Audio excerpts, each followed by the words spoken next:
Hello there, everybody. The name is Leveler Jr. and I am here with Mr. Nathan. Can I call you Nathan? Yeah, of course. Nathan, aka the sole producer that is Hi, I Am Ghost. Yes. A journey that has been starting ever since, I believe, 2017. You just start this whole thing just saying hi. Hi. And now we're in 2023 with freaking, I feel like the last latest release I remember hearing was, I believe, Invitation AB in Roundtable. Yes. I don't know if there are any new stuff coming. Tell me if I'm wrong, but We have a lot of stuff coming. We delayed everything right now, actually, because my Instagram and Facebook got hacked recently. So we don't have access to anything at the moment besides Twitter and TikTok and stuff like that. So once we get that figured out, we have a bunch of self-released singles. Okay, I feel your pain there, because here's the thing, that happened to me too. Oh, rough. So I feel your pain. That's hard. So here's the thing, even though they may have killed the Instagram, doesn't mean you guys are dead. No. Trust me.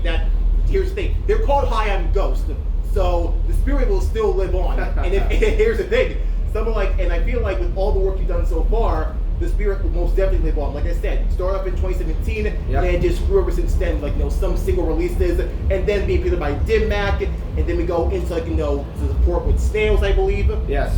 Which led to one of the most prestigious songs, The Death Rail. The Death Rail. And now we move into your work in this Roundtable, like I mentioned, Invitation AB, but also. Was this you started making your own sounds, I would say splice sounds? Because I'm thinking of the work that was gimmick to win it. Was that splice sounds or was that actual work? No, that was all work. We've always done. We do a lot of resampling, but most of it's our own sound design.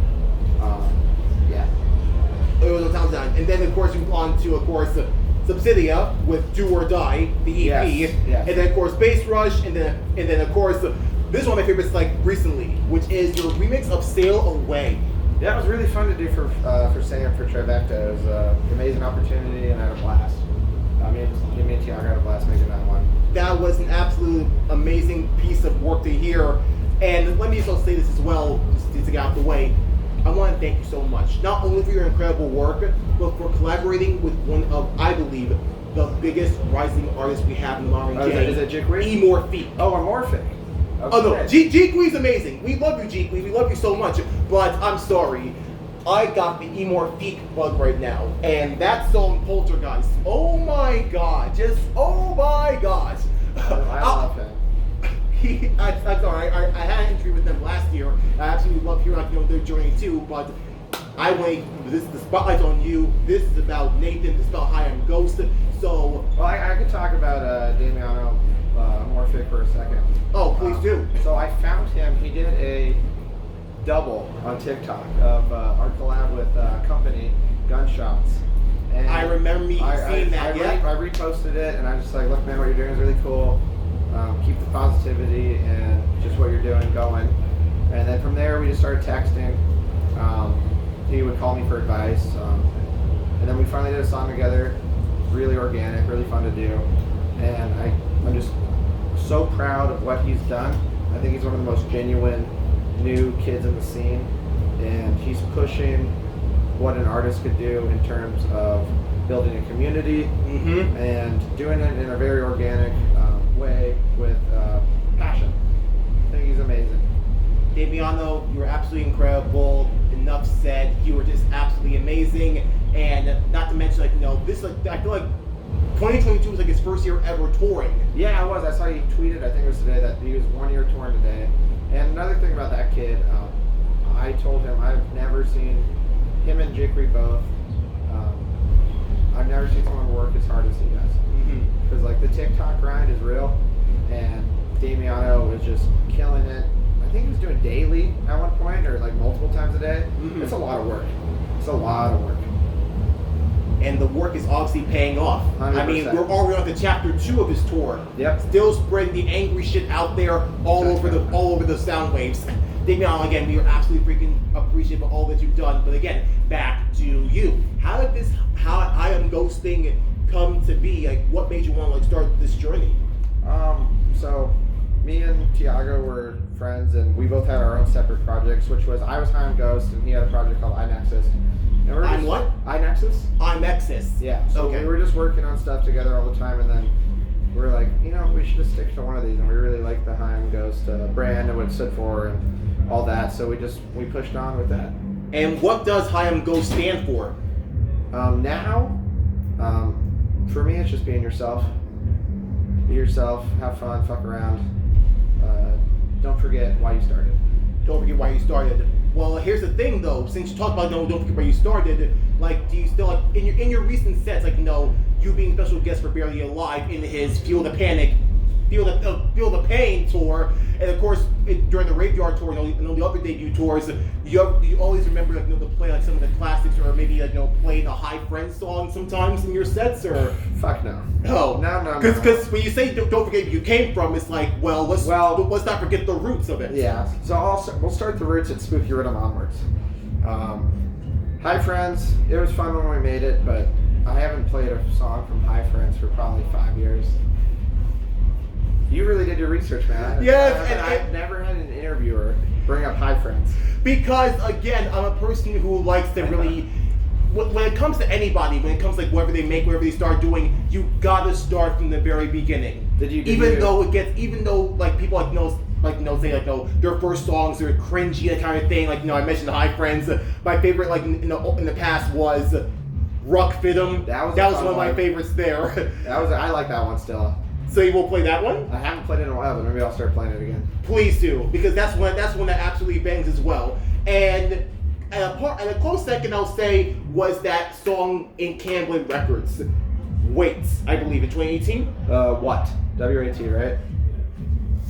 I thought there was an I in there. I'm stupid. What? My apologies there. It was What. Yeah. What was I thinking in that moment? There was no I. But again, that's another one that really moved me to my core. Yeah. I'm a big fan of Camblin Records too. I mean, well, you've been a part of a lot of labels as well. You mentioned Camblin. I mentioned Slugs. I mentioned Subsidia. I mentioned Bass Rush. Are there any labels that you really that you dreamt of trying to be a part of and was a dream come true to be a part of the family? Which one really said this is where I want to be. This is why I think when we first started working with Disciple years ago with I think our first song on there was called Ghost Do It Better, which was on a compilation of theirs. Maybe 2018, 2019? No, 2017? It was pretty old. It was 2018. 2018. 2018, I believe that was Knights of the Round Table, I think volume 2 or 3. Yeah, it was one of the early ones. That was a really cool moment. Nowadays, no, not really. We're working with almost no labels this year. We're doing pretty much all self-release. But yeah, I mean, back then it was incredible, and I'm friends with pretty much every Disciple guy. And yeah, it's a great family and a great little group of producers and creative people. And speaking of that, and speaking of which, do you find hard to release independently and without having the backing of a label, or was it did you really want to have the freedom to make what you want to do? I think it's different. So the advice I give to young producers starting out is work with labels, because it gives you this exposure to this already developed fan group. But I think when you're already developed, not that I don't love working with Disciple and all that, they're the label that's given us the most creative freedom by far. They're the only people that's never had us change a song, anything about it. But when you're able to do it yourself, you just have complete control. We have a song coming out with Quiet called Bleed. Quiet! I've been friends with Quiet for, 7 years. Oh my God! I'm sorry, when you mentioned Quiet, it's no, I got introduced Quiet thanks to Keizo, Welcome Records. Yep. Absolutely freaking incredible. So for you to work with them, it's yeah, it was kind of a no-brainer. That's, oh my God. He's great. But with that, I've been teasing it. Like I said, my Instagram and Facebook's hacked right now, so that's kind of, but I've been teasing that song for 3 months now. Which when I work with the label, can't really do that as much. Because working with yourself, it's great because I like to joke, this is all I have to do. Hey Nathan, can you post this? Yeah, you can. Have fun. There's no asking to be had, which is great creatively and just freedom-wise. Right, and I that much I really do understand, and I would say, well, when it comes to starting off, like you said, work with labels first, so you can put your foot in the door. But I feel it also depends the music that you make, because let's say the music you make will not really fit with this specific label. For you, it was kind of a no-brainer because you're really making very hard, heavy, crazy dubstep. Yeah. So Disciple was obviously the place to be. Yes. But for other people, it's like they have to find their own path sometimes. I mean, not saying that every artist should make a heavy song and try and join on the disciple train. I mean, Emorfik's a great example of that.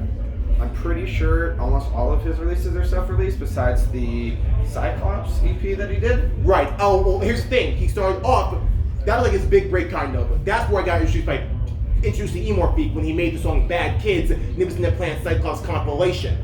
Okay. That was where I got first introduced to him, and then after that, it was just a like rabbit hole down through his work. His Poltergeist that we did with him is self-released, and I think, I'm not 100% sure, but I think that's one of his most streamed songs on Spotify. That's one of them too. Well, Yeah. that one and including maybe Violence. Violence. Okay. There was Violence. There was Fear. There was Vicious Tendencies. Yeah. A few of those were self-released too, and those are absolutely going off. Yeah. No, it's insane what you could do with your own platform nowadays. Now, this also kind of leads to this question as well. Again, we're going back to Emorfik again. Danielle was just amazing. But are there any other people you wish you could maybe collaborate with in the future? Bigger people, Space Laces is number one. Like everybody, Space Laces is number one. Again, I feel like that's no brainer as well. I mean, I had the privilege to see him live a few times, so it's like, why did you not notice someone as incredible as you? Why? Figure is another one. Mm-hmm. He was one of the first guys, 2017, that we toured with a lot. Mm-hmm. And he was also Name again? Say again? Figure. Figure. Yeah, Figure. With all the Halloween albums he does, and he was the only dubstep artist that my mom liked when I was in high school. So she used to drive me to high school, and we would play his like Halloween, Night Before Christmas remixes. And when I started playing with Figure, and I was like, "You're playing with Figure?" And I was like, "Fuck yeah, I'm playing with Figure." And he's been great. He's given me a lot of advice over the years, and he's just a very creative person in his own way, and he's never really taken influence from outside of dubstep or outside of his own music, which I think is incredible and very different. That is amazing, and you know what? Actually, I'm done. We've done 2 songs with Figure, so maybe another one. Hopefully a third one in the future. And again, I just out of curiosity, can we trade mothers? Because my mother is not really into what I'm into music wise. So to have a mother who's really into Figure, one like the OG, like dubstep classics in the 2010s. Yeah. It just oh my gosh. Yeah, because when I was in high school, my mom really liked Figure, and then she liked Porter Robinson. Back when he released Say My Name. Really old. His first track that blew him up. Say My Name, you could say with honor. It was a Complextro song. Way back when. Before Unison. Way before Unison. Yeah, Say My Name was fuck. I want your mom. This is not fair. So it was probably if I was in high school, it was probably 2012, 2011. This is not fair. I feel so. Why couldn't I? Oh my gosh. I mean, before I start crying out of what I didn't have. Well, I will say this now. What is a song that you're very most proud of? And I'm not talking about the most streamed or whatever. No, I'm talking about the song that if anyone out there didn't know who High on Ghost is, you would play this song and say, "This is High on Ghost." Oh, well, okay. So if I wanted to show them that, I would show them Death Rail. But the song that we're personally most proud of is Lives and Egos. Lives and Egos. Yeah, with KJ Saka. It was a song that me and Tiago both sung on. And we got to play instruments, which was fun. And then the whole Cannibal EP, actually, the one that One is on, that was the EP that we had the most fun writing, because we wrote just for fun. And we were in our little studio we were in there for, I think, 5 weeks. And we wrote those 5 songs, and it was really just organic, and we weren't really trying to do anything, and we did it because we could. Because you just could. Yeah. Well, collaborating with KJ Sakura is, again, I applaud you. That's pretty dang incredible. Yeah. Especially 2 years in the project, where when we started to really take off. But that's amazing. And yeah, it started taking off really fast. So we put out our first EP, and within 5 days we played a sold out show in LA at Space Shop. And then 7 days after that we played Beta, sold out show with Down Lincoln Prototypes. And then since then it's just been It's been a lot. Emma, is this show sold out too? We're at 12:57. 12:57. Yeah, so far. I mean, I don't know what's on the door, but 12:57 was for the first show. Good show. I'm just praying that this could be another sold out show for the books, because it's amazing to hear that much success already that early in the career, and that kind of leads to this question as well. I mean, we're almost 6 years into the High on Ghost project. Did you ever expect it to grow this large and have this big of a fan base, this much attention on the project? I mean, I've talked about this a lot, but I think one of the reasons why we've done well is we've never tried to do well, if that makes any sense. So are we talking you never try to do well, so you faked it? No. We've done our own thing, and we do what we want to do, and it works out. We never went into it being we want to make this a career. We did it because we loved it. We still do it because we love it, but we've never. I mean, of course we have the business aspect. We have managers, great managers, agents, blah blah blah. Love you, Emma. But mostly, we just have done everything for us, and the fans have resonated with it, and it's worked out. That is amazing to hear, and I feel even now to this day, even when I saw you perform live, first time ever seeing you live, I could obviously hear and see the passion flowing through you when you were making your set. It wasn't, and even if you look through High on Ghost Twitter as well, all the footage, it's not played just for show. It's not played just to make content or whatever. It's we see the passion, we see the love of surprising the audience with certain songs and with certain remixes here and there. So that's amazing to see, and it's great because just never lose that, man. It's this whole community, because tonight I got to bring out that guy RUVLO for our collab. Love you, RUVLO. Say hi, Love Rob. you. Hey. And we'll figure out where we're gonna put that one, because like I said, since our Instagram and Facebook is gone right now, everything's been pushed back. Yeah, I was trying to figure that out. I'm tagging him, what the fuck? Yeah, man, it's been gone now for 4 days. Holy shit. Yeah, we can't figure it out, but that's 4 days too long. Instagram, get that account prepared, please. Yes, please. I beg of you. But yeah, we have collabs with RUVLO right now, Quiet. I'm blanking. I know there's another one. Oh, Rated R.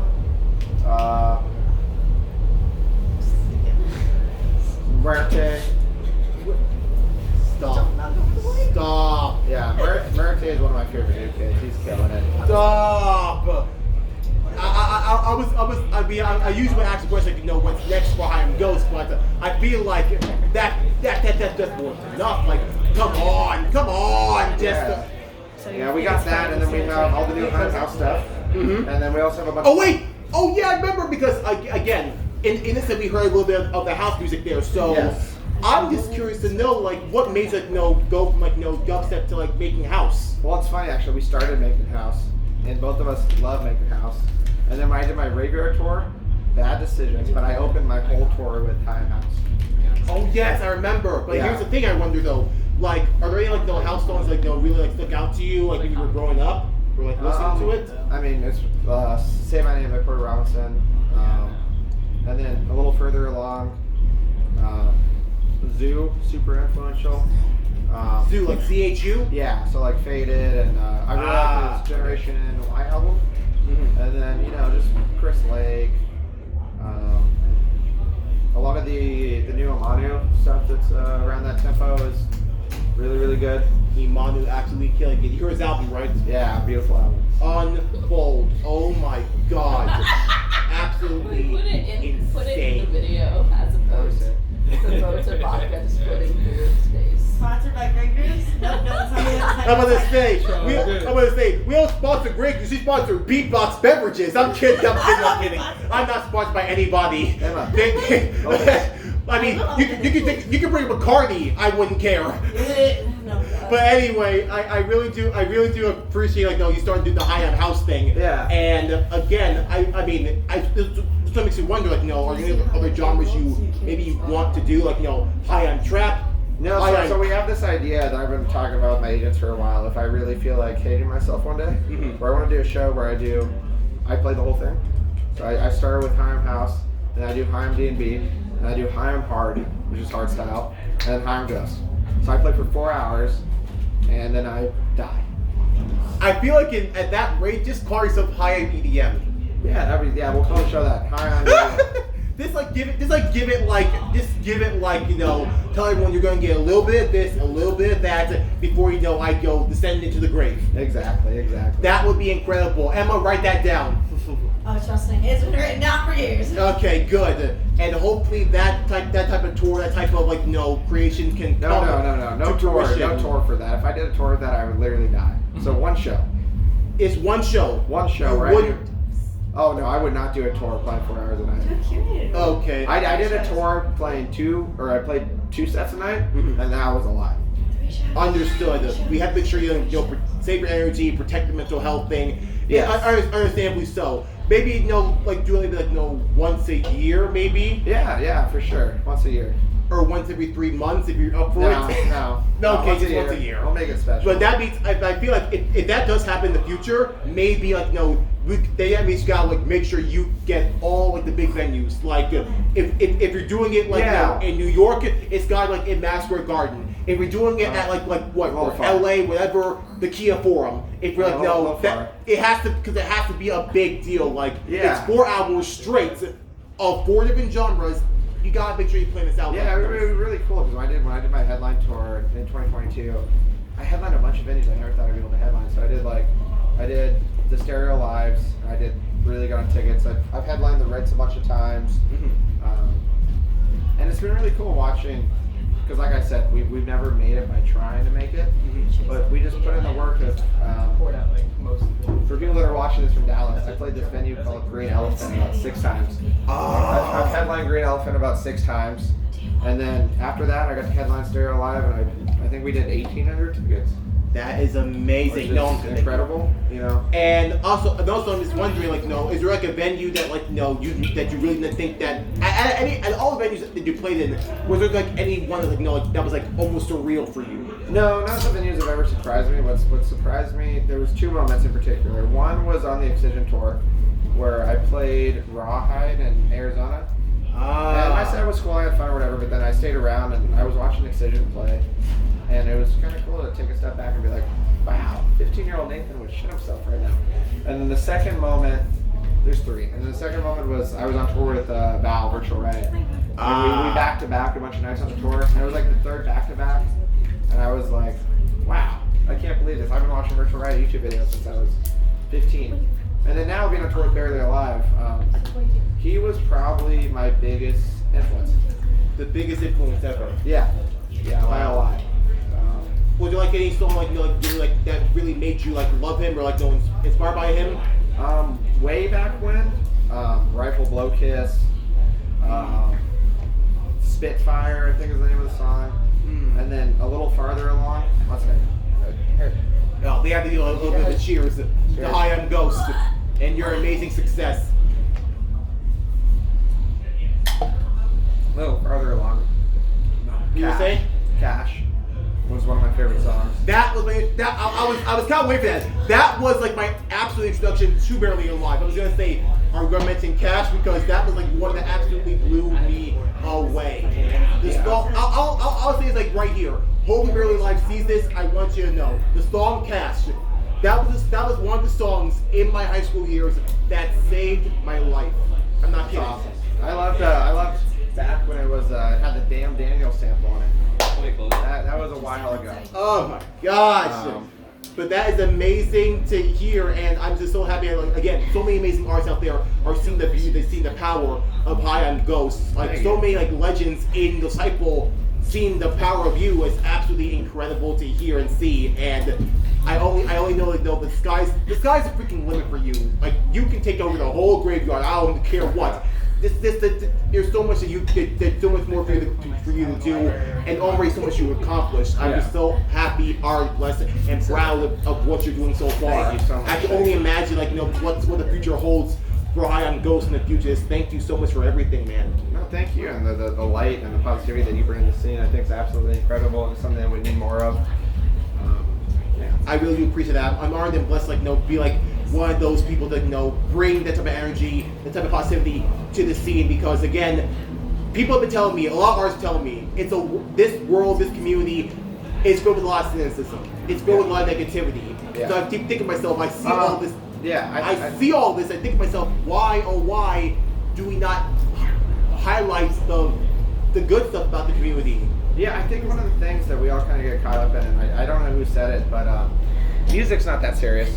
You know, have fun, be kind, and yeah, don't get so caught up in all of the egos and all that type of stuff. Understood. We're all, even though your DJ name is Hi, I'm Ghost. Especially the performing aspect. You know, we're pressing some buttons and twisting some knobs. You know.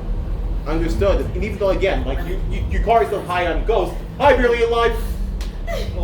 Yeah, he barely like gets like enter into the room. I'm just saying, like, no, even though your name is Hi, I'm Ghost, again, we are all human. Just because the Ghost are saying Barely Alive doesn't mean he's godly. We're all humans just trying to make our mark, just trying to do our best, like, to like, you know, spread the music, spread the love to the EDM community. So I'm so happy that people like you, Infect, RUVLO, Barely Alive, are all doing that. Yeah. I thank you all so freaking much from the bottom of my heart for just existing and blessing us with your music. So just thank you all so much. Yeah, for sure. Thank you so Arden much. and Webster has spoken to you, and again, this tour, Feel the Pain, Barely Alive. Panic. Feel the Panic. I feel like we're only scratching the surface right now. Like, we still have like what, like 10, 15, 20 more days to go? Oh, way more. Way more. 26. 26. Yeah, 26 more. 26 dates? Barely Alive? Something like that. I don't know. Yeah, 26.